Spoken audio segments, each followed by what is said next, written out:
This video is brought to you by Amber. Amber keeps your EV on the road longer, offering seamless protection with no long-term contracts or upfront costs. Learn more at the link in the description and use code SPEC5 for 5% off. Howdy folks, welcome back to another Out of Spec Renew video, and today you join me here with yet another Nissan Leaf. This is a 2011, it's either a 2011 or 2012, what we would call the ZE0 Leaf, the first gen. This Leaf in particular has a problem with one of the coolant pumps, so we're going to be replacing that today, but first I'll kind of give you guys a little bit of a look at what exactly is going on.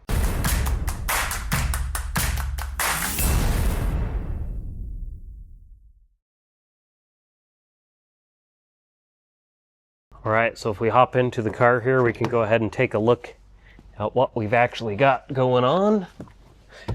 So we'll just hop in, we'll go ahead and turn on our power here, and we'll get an error indicator light here, I would say usually about 30 seconds after the car starts, give or take. So while we're waiting for that, I'm going to go ahead and make sure we're fully connected with our scan tool, which our VCI is down there. I think we're connected, so we'll go ahead and hit auto scan here. And we'll just do a fault scan. It shouldn't show it as a present code right now, unless it pops up before the scan is finished.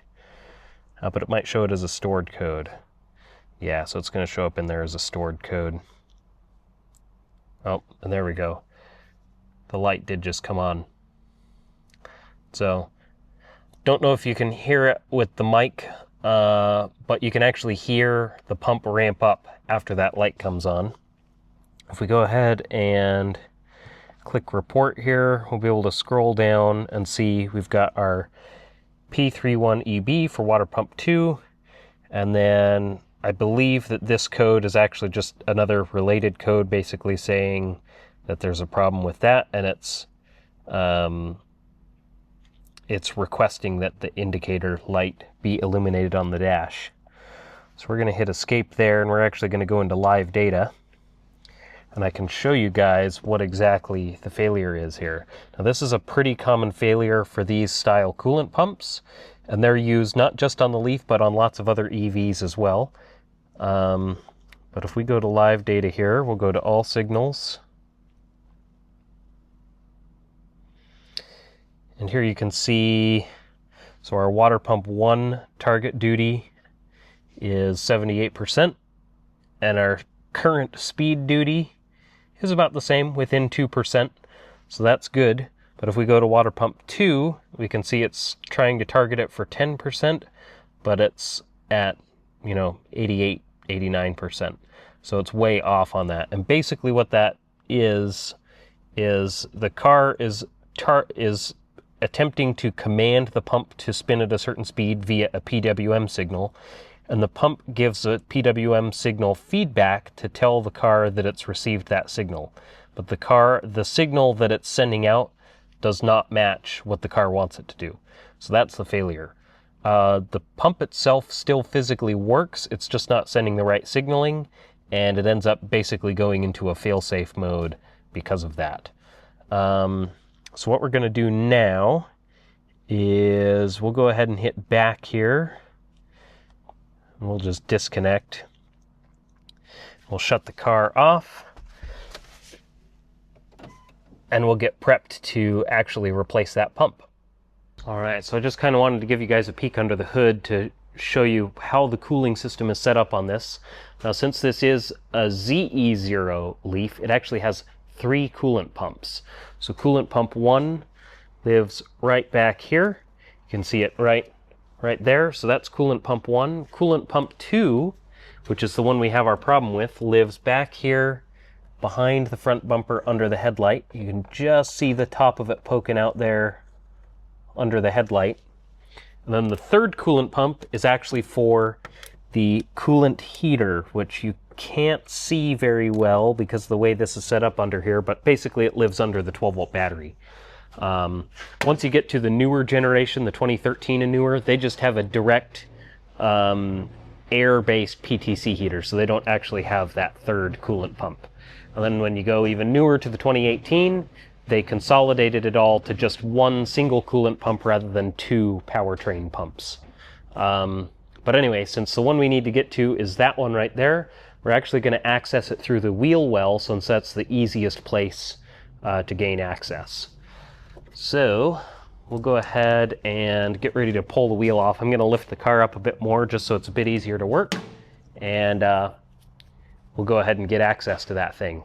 Alright, so now that I've got the car up here at a more comfortable working height, I'll go ahead and pull the wheel off. You actually can technically do this job without pulling the wheel, but it just makes the access a whole lot easier to have the...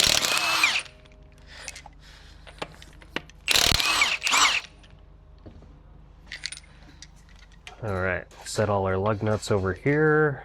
Alrighty, and now I'll bring you guys in closer for pulling the wheel liner off. Alright, so now we're going to peel back the wheel liner here so that we can get access to the pump. Now there's just a couple clips that we need to pull out here. Got one right up here. There's one down here on the bottom, kind of near the front.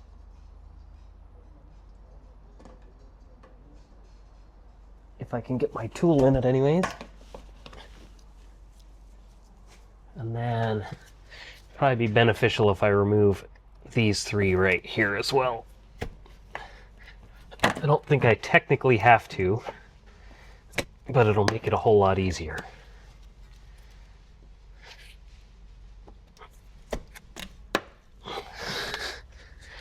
There we go. Set those aside, and then we've just got a couple of screws here in the bottom.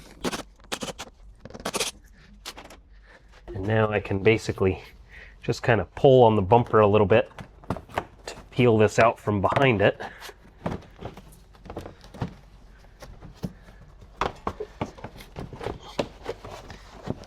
And there we've got our, oh, I missed one more clip right there. Had some debris on it.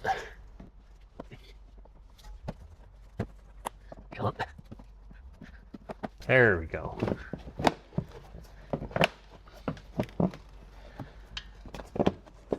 So now we've got that out of our way enough that we can get to the pump, which is just right there. Alright, so that right there is our pump, and this green connector is our only electrical connector on it. I should be able to just depress the tab on that and unplug it. The tabs on these are pretty stiff though. I might need to get a disconnect tool. Oh no, there we go, I got it. So yeah, you just push that tab down, and then I've got to get our hose clamps and stuff to clamp these hoses off, although these are pretty stiff hoses, or at least this one is. I don't know if I'm going to be able to that easily clamp that one off. I can get the upper one without too much difficulty. The lower one though, maybe not so much. So we might have to make a bit of a mess. So let me grab my just coolant reservoir container to drop under this so that we don't make a big mess on the floor. Alright, I've got my catch container underneath it. I will try and clamp off the one line that I can, at least if I can get my tool in here. That might be easier said than done though. I don't know if this will actually fit that well. I have a different style line clamp that should though.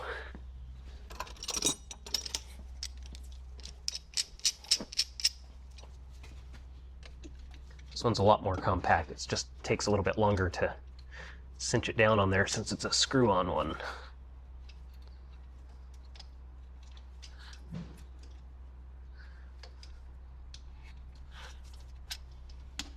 Dang. Even that one doesn't want to go on there that easily.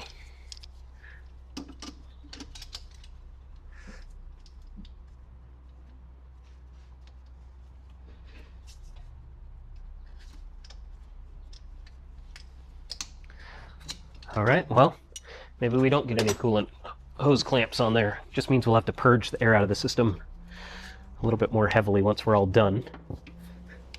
I will go ahead and remove our hose clamp on this side. Alrighty then, I think I'm going to actually remove this mount. because that's going to be way easier to just get it out of our way than continue to fight it.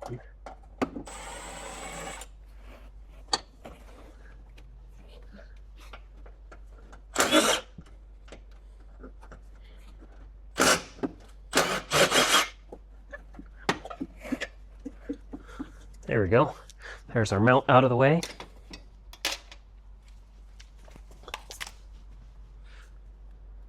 And now we can actually get to the clamps easier. And hopefully I can get the hose off easier as well. I'm going to try and grab this clamp.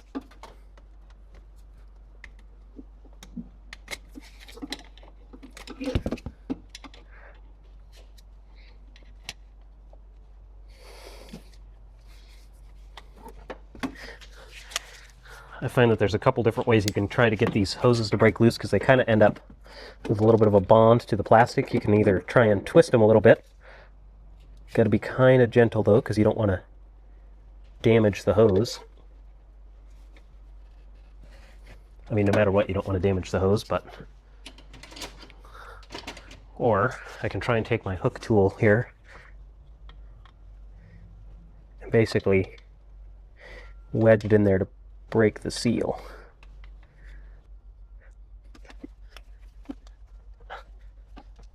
And I think our clamp there is holding us back because it's not fully off of the end of the hose nipple there, but I can't move it any further than it already is. There we go. Only slightly messy. Could be worse though. I can go ahead and remove that clamp. And I can clamp this back onto this one. And we'll do the same thing on this side. Alright, so this right here is our old pump that we just pulled out. And this right here is our replacement pump. See any difference? Not really. But this pump is actually out of a Tesla Model S. And believe it or not, pro tip, these are way cheaper than the ones for the Leaf. The Leaf ones are kind of stupidly expensive for whatever reason, but the ones for the Model S you can get for less than half the cost, and it's exactly the same pump. Fully backwards compatible. You can see they're identical pumps. So yeah, that one goes in the bin. This one we're going to go ahead and get installed. All right, we'll get our new pump going in here. I'll just shove that onto the hose as far as it'll go. These are tight-fitting hoses on here, which is what you want to see. These ones are extra tough, it seems like.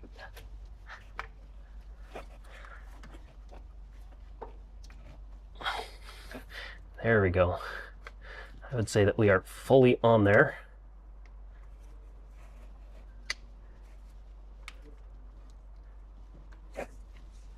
Interesting. Okay.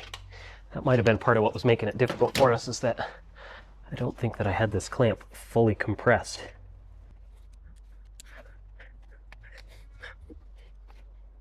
There we go. We've got that on there.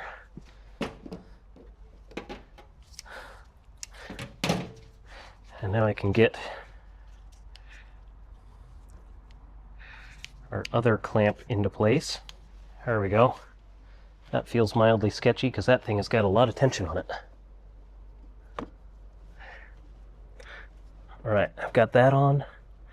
And now I can actually push the hose on. Alright, we got both hoses on there.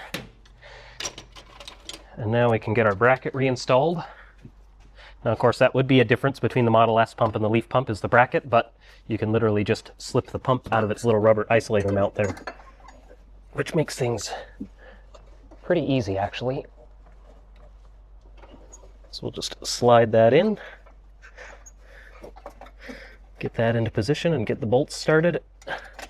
There we go, fully mounted. And all that's left to do is plug it in, which That did get some coolant in it, so I might blast that out with just a little bit of electronics cleaner real quick. All right, we'll give that just a quick spritz of this stuff after I move that out of my way. All right, I'll let that flash off and dry real quick, which it should dry pretty quickly because that stuff is it flashes off real fast. All right, I can go ahead and plug that in just like so. And now we can go ahead and put our wheel liner and stuff together. I think before I do that though, I want to start the car, make sure this pump works properly. All right, we can go ahead and hop in the car and start it. We are going to have to purge the cooling system, but we didn't lose that much coolant. I would say maybe a pint, but we'll go ahead and hit start here. And we'll fire up the scan tool and make sure that we are working properly. Standalone, okay. Auto, read. Okay, okay. And we want to go to EVHV.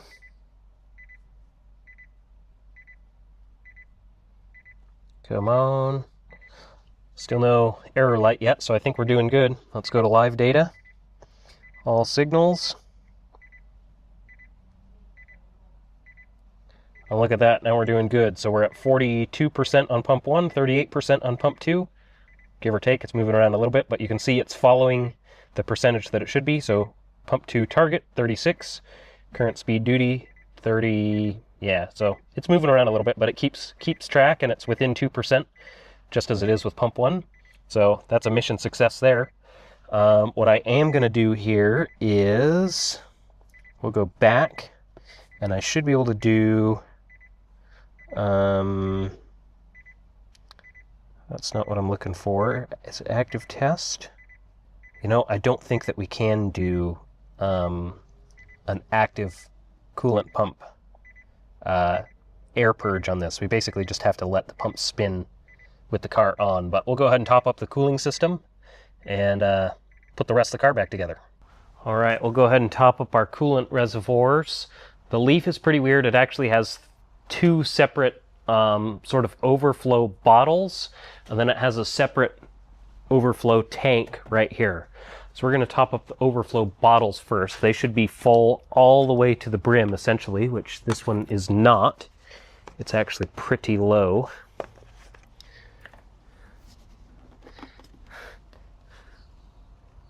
Can I do this without a funnel? I think I can. Oh yeah, there we go.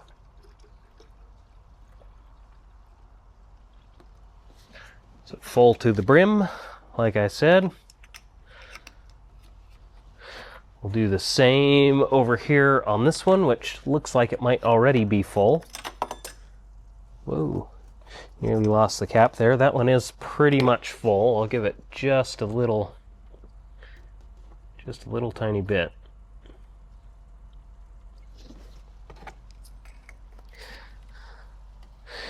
And then this is our actual coolant reservoir that it should pull fluid from. I can't really see the level in it very well because it's dirty. We're not that low. Of course, like I said, we didn't really lose very much coolant. We only lost maybe about a pint, so it's not going to take very much for us to refill the system. Oh, there we go. Now I can see the level. So we're just about at the max line there. And I would say we've probably added in about as much as I took out. So that should be good. Try and clean up little bits where I spilled coolant here. Sweet. Alrighty, I think we can put the rest of the car back together now. Alrighty, well that's going to be a wrap for this one. Coolant pump successfully replaced. This guy can get back on the road and continue driving this car for the indefinite future. Battery pack on this car isn't super duper healthy. I'd say it's probably, I don't know, 60% give or take. Something like that probably. Which is kind of par for the course on the 2011 and 2012 models like this. But yeah, other than that, the car's in actually really nice shape for the age, and hopefully he can continue driving it for many more years to come. Anyway, as always, thanks for watching.